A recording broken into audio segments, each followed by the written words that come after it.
back. James McNeil here, mentalmma.com. The nachos were delicious, so want to keep going. Talk about Nate Marquardt, Chael Sonnen. So Chael Sonnen won the fight, unanimous decision, and Nate Marquardt just seemed to go with the aggressive attack, which seems to be something he's reconnected with. That in his earlier in his career, he was more aggressive, and so he's saying that's a good idea for me. He said it works for me. So he's going back to the more aggressive style. The challenge is he was fighting against a wrestler. So whenever a striker goes too aggressive with a wrestler, then he's going to get taken down.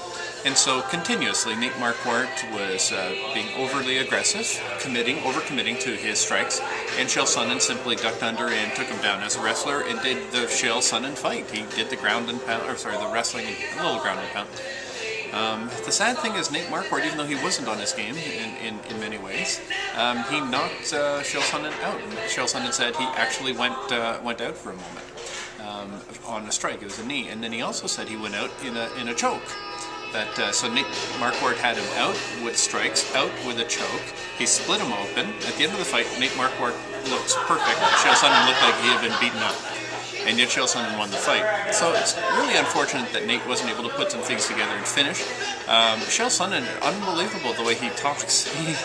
I was really startled. I didn't mention this in the pre-fight predictions, but I don't know if you've seen, he was talking about training camp. So one of the reporters asked him, and he basically talked down to all MMA fighters of all time and said only children go to camps, and he did his training process or something. He called it something else and somehow made himself superior to all other MMA fighters who ever had the immaturity to go to what they called a training camp.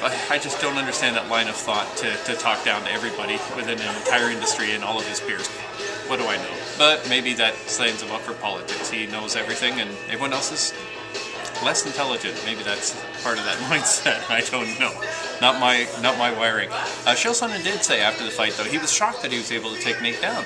They had trained together before, and Chael Sonnen said he couldn't take him down to save his life. This is many years ago. So I'm not the only one who was shocked that Nate Marquardt got taken down by Chael Sonnen. Chael was shocked.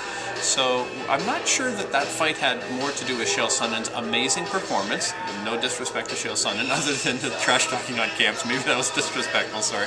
But as far as fighting, he's a great fighter, obviously.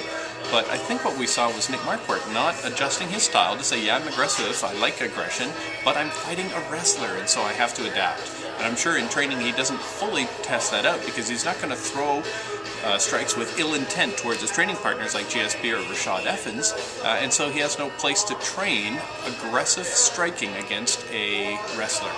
So it's just something that I'm surprised Greg Jackson didn't catch and correct on him either before the fight or during the fight. I'm not sure if there's a limited amount of communication between Nate Marquardt and Greg Jackson either before or during this fight. But it surprised me. Anyways, there you have it. Nate Marquardt, I'm a raving fan, look forward to seeing great things. Chael Sonnen, raving fan, look forward to seeing great things.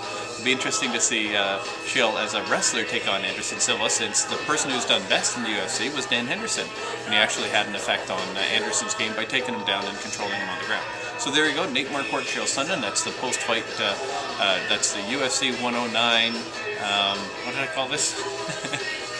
Aftermath? Aftermath, thank you. That's my son Andrew holding the camera. Aftermath. So that's it for that one. We'll come back with more.